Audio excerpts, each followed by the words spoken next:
எவ்வளோ நாளில் நீங்கள் முடிச்சு கொடுப்பீங்க?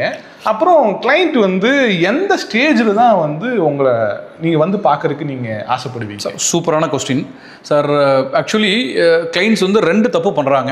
ஒன்று வந்து பார்த்தீங்கன்னா சில பேர் வந்து டூ ஏர்லியாக இருக்காங்க. அவங்க வந்து அப்போ தான் வந்து பேஸ்மெண்ட்டே ஸ்டார்ட் பண்ணியிருப்பாங்க. நிர்மல் நம்ம வந்து இன்டீரியர் ஸ்டார்ட் பண்ணலாமா, நம்ம எப்போ டிசைனிங் ஸ்டார்ட் பண்ணலாம் அப்படின்ற மாதிரியான ஒரு ப்ராசஸ்க்கு வந்து அவங்க இன்னும் ஜஸ்ட் பிளான் தான் போட்டிருப்பாங்க, இல்லை வந்து பீம் தான் போட்டிருப்பாங்க. ஸோ அந்த அப்பவே வரும்போது அவங்களுமே வந்து வீடு எப்படி வரும்ன்ற ஒரு கிளாரிட்டி இல்லாமல் இருப்பாங்க.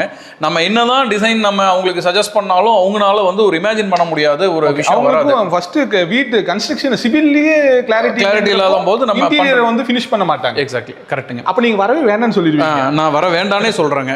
ரெண்டாவது, நீங்க வந்து இன்டீரியர்ல ஸ்டக்கப் ஆயிட்டீங்க, என்கிட்ட வந்து ஒரு டிசைனை வந்து நீங்க ஸ்டக்கப் ஆயிட்டீங்கன்னா இதை வந்து நீங்கள் சிவிலில் வந்து இன்சர்ட் பண்ணுறதுக்கு பார்ப்பீங்க. எனக்கு இந்த இடத்துல இது வரணுங்க, இந்த இடத்துல இது வரணுங்க இன்சர்ட் பண்ண பார்ப்பீங்க.